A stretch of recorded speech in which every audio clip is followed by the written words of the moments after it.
Olá pessoal, bem, nesse vídeo aqui eu quero conversar com vocês sobre pós-classificação, né? Então esse aqui é um algoritmo que a gente já tinha desenvolvido lá no vídeo de classificação, vocês podem dar uma olhada aí, eu vou deixar aí no card em cima para vocês, né? Esse vídeo de classificação. E essa aqui já foi uma classificação que ficou bem interessante, né? Quando a gente vai olhar aqui na região, né? A gente vê que realmente esses pixels, que a gente chama de pixels isolados, ou esse efeito, né, como costumam também chamar de sal e pimenta, né? Esse salpicado que fica, esses pixels isolados, quando a gente vai olhar ele sobre uma imagem de alta, né? A gente percebe ali, deixa a imagem de alta entrar, a gente percebe ali que realmente ele pegou o que era para pegar, né? Até os lugares ali onde ele mostra, por exemplo, aqui água, né? Ó, aqui nesse pontinho ele diz que é água. Isso a gente classificou sobre uma imagem Landsat. E aí quando a gente bota aqui, ó, lá ele consegue mesmo identificar que ali tem um pixel de água. Então isso aqui é bem interessante. Porém, algumas outras classificações a gente quer limpar isso dentro dessas áreas, né? A gente quer tirar esses pixels isolados, a gente não quer deixar eles lá. E aí, para isso, a gente faz um pós-processamento na classificação, que a gente vai chamar ele de filtro, né? E aí, geralmente, tem vários tipos de filtro, vai depender da classificação, vai depender de quanto você quer apertar essa classificação, né? Quanto você quer remover dessa classificação. Então, tem vários. Os mais comuns deles, e os que a gente aplicava, por exemplo, no Env, no Erdas, né? Eu acho que o ArcGIS tem também, não sei se o QGIS tem, era o filtro que a gente chama de filtro majoritário.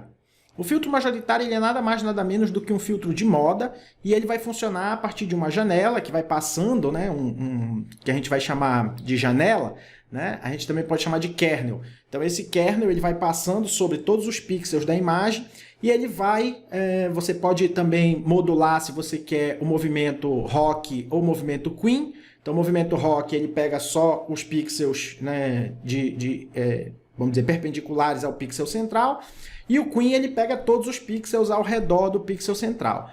Então, geralmente, eu prefiro sempre passar o Queen, mas existem alguns também alguns projetos, né, que necessitam que seja passado o rock. Eu não quero tirar a diagonal, né, não quero olhar na diagonal, porque a maioria das minhas, vamos dizer assim, a classificação, ela pegou as coisas na diagonal, então alguma coisa de classificação geológica, pode ser que isso influencie, tá? Mas aí, muito bem, então esse filtro majoritário, né, esse filtro de moda, ele vai passar aqui, então vamos ver aqui, por exemplo, um pixel, né? Vou tirar aqui o background do fundo. Deixa eu desenhar. Vamos imaginar que aqui seja a borda da minha janela. E aqui eu tenha 3 pixels por 3 pixels, tá? Vou diminuir um pouquinho mais, tá bom. Então é como se eu tivesse 1, 2, 3, 1, 2, 3, beleza?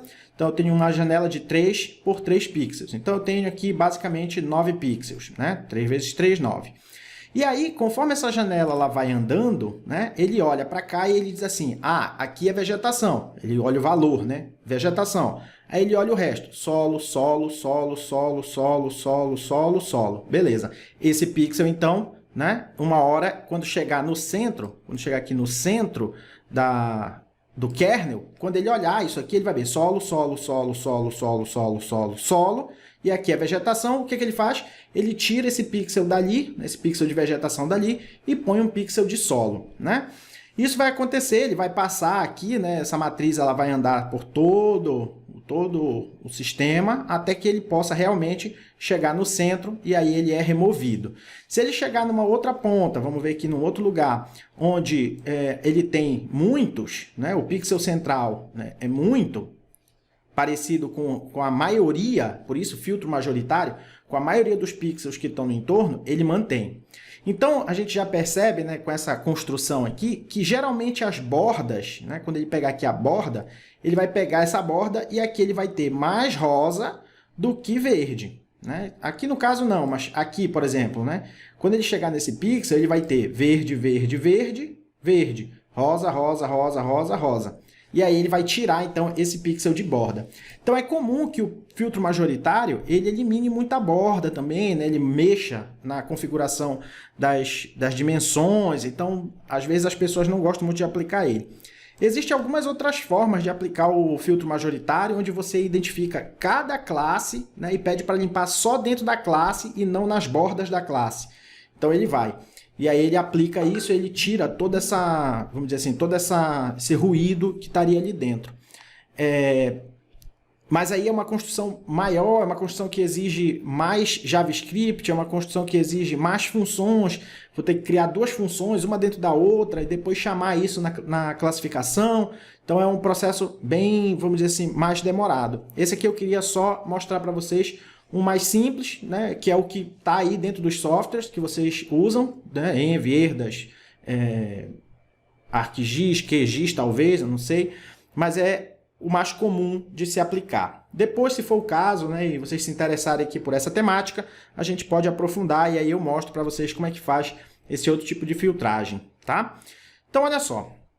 Nesse ponto aqui, eu já tenho aqui toda a minha construção, né, do meu código para classificação, que é o outro vídeo que eu já deixei aí para vocês.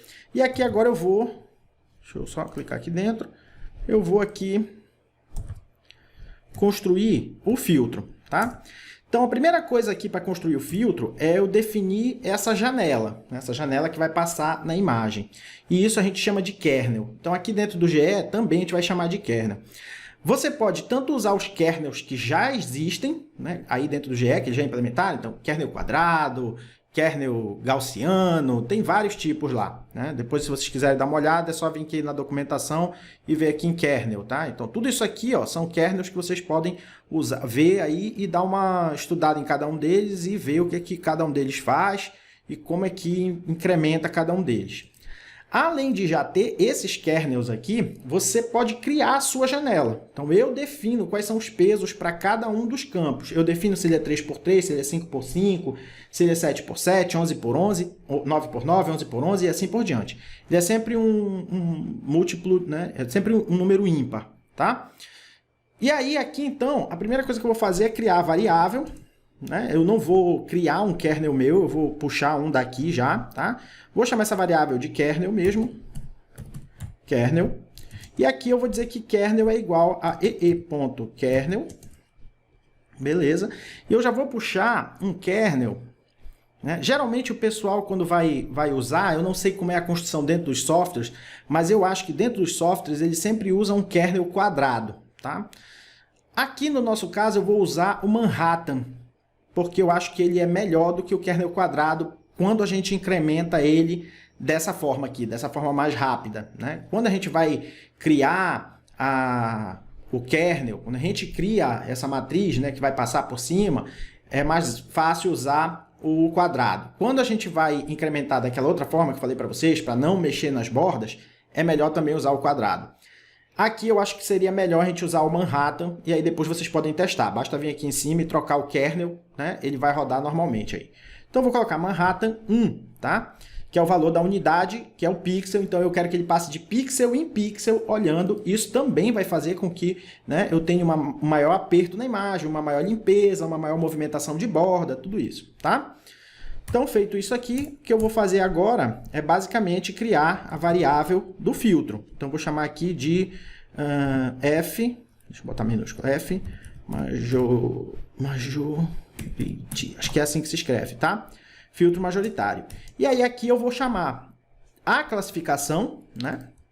A minha classificação, que é sobre quem eu vou aplicar esse filtro, e vou passar um reducer para ele, reduce region, né?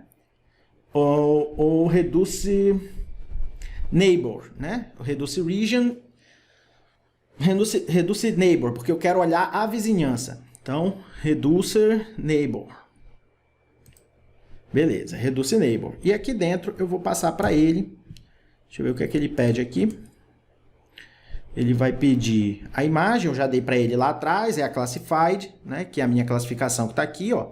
E aí ele pede um redutor e pede um kernel. Beleza, é isso mesmo. Então, a primeira coisa que eu vou fazer é pegar aqui o reducer, Ctrl C, beleza. Jogar ele aqui, 2 pontos, e também eu vou querer o kernel. Cadê o kernel? Kernel. Ctrl C, Ctrl V. 2 pontos. Aqui eu vou passar um ee.reducer Tá? E esse reducer que eu vou querer, como eu falei para vocês, o filtro majoritário, ele é um reducer de moda, né? Então, é o reducer mode.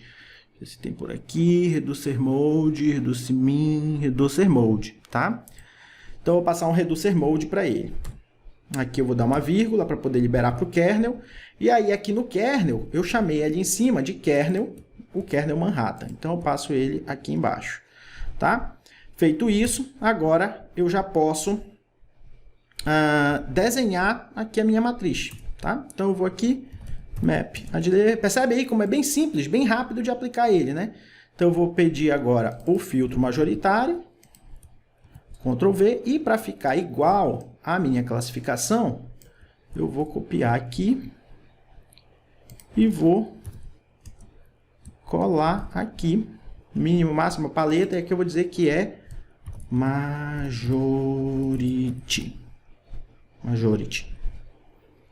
É isso? Deixa eu apagar aqui, pronto.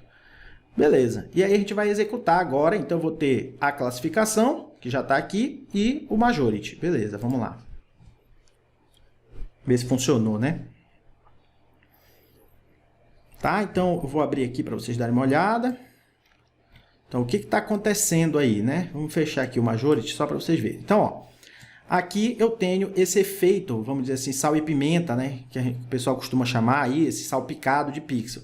E quando eu aplicar o majority, quando eu abrir aqui o majority, ele tem que ir tirando esses pixels isolados da brincadeira. Então, ó, quando eu vou colocando ele aqui, cadê? Ainda não terminou de desenhar? Ah, entendi. Beleza. Ó, ele vai sumir aqui, ó, tá vendo? E aí eu tô nesse nível de zoom. Se eu tiver menor ainda, ele continua funcionando, tá? Ele continua funcionando. Deixa ele carregar. Carregou, olha lá, ó, tá? Então vocês percebem ali, ó, que toda essa parte de borda ali, de vegetação secundária, né, mata ciliar, ele comeu, ó, tá vendo? E quando eu chego lá perto, né, quando eu chego aqui perto, aqui está a vegetação secundária, aqui está a mata ciliar, vamos dizer assim, e aí quando eu aplico, ele come muito pouco, né? Ele tira muito pouco ali das bordas. Isso é por conta que na hora que eu faço aqui o kernel, ele pega esse processo de resolução baseado no zoom que eu estou dando. Então, isso muda a escala do dado. Então, para a gente, vamos dizer assim, fixar isso, eu posso dar um reproject aqui. Reproject. E aí, aqui dentro do reproject, eu passo o EPSG. E aí, aqui eu dou 2 pontos. Ele vai para 4326, que é WGS84. Tá? O outro valor que ele pede, deixa eu ver o que ele pede aqui. Ele pede o CRS, a transformação, não vou transformar, então aqui eu vou dar um null para ele, null. E por fim, ele vai pedir a resolução, é isso? A escala, isso mesmo. Então, aqui para não passar em forma de dicionário, eu vou passar assim mesmo, tá? E aí vou executar de novo. Então, esse processo aqui, ele evita essa questão da resolução baseada no zoom, tá? Então, vamos ver agora. Ó, agora tá ali, ó, e sumiu, né? Vocês veem aí que some. E se eu chegar mais perto, vai ter que continuar sumindo. Vamos ver. Vamos tirar aqui. Ó, então vocês já percebem aí, né, que ele tira todo esse efeito de sal e pimenta, tá? Todo esse efeito de pixels isolados.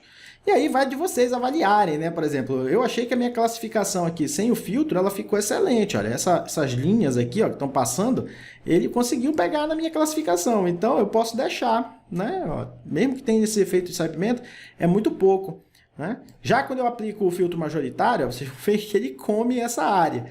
Então, é uma questão de fazer essa avaliação. E como eu falei para vocês, né? Como ele vai passando, ele vai modificando a borda, tá? Essa é a construção, vamos dizer assim, mais simples desse filtro. É a construção que está dentro dos softwares, né? E existem outras formas de vocês aplicarem isso para que ele não mexa na borda, para que ele não seja tão, vamos dizer assim, agressivo, né? Se quiser trocar aqui o kernel, basta vocês virem aqui, então, no quadrado, por exemplo, né? Ele vai ter aqui também, ó, mesmas configurações. Basta que você passe ele para cá e aí você roda de novo, testa, vê aí o que acontece. Beleza? Então aí, ó, uma implementação simples aqui de 1, 2, 3, 4, 5, 6 linhas, né? Uma incrementação aí de 6 linhas que te dá esse pós-processamento aí, tá certo? Eu espero que seja útil isso aí para vocês, que vocês consigam aplicar agora nos projetos, ver primeiro se é bom ou não, tá? Comenta aí com a gente se vocês já usaram, se usa, se não usa, quais os prós e quais os contras, tá? E era isso. Tem outros vídeos na tela e a gente se vê por aí. Um abraço!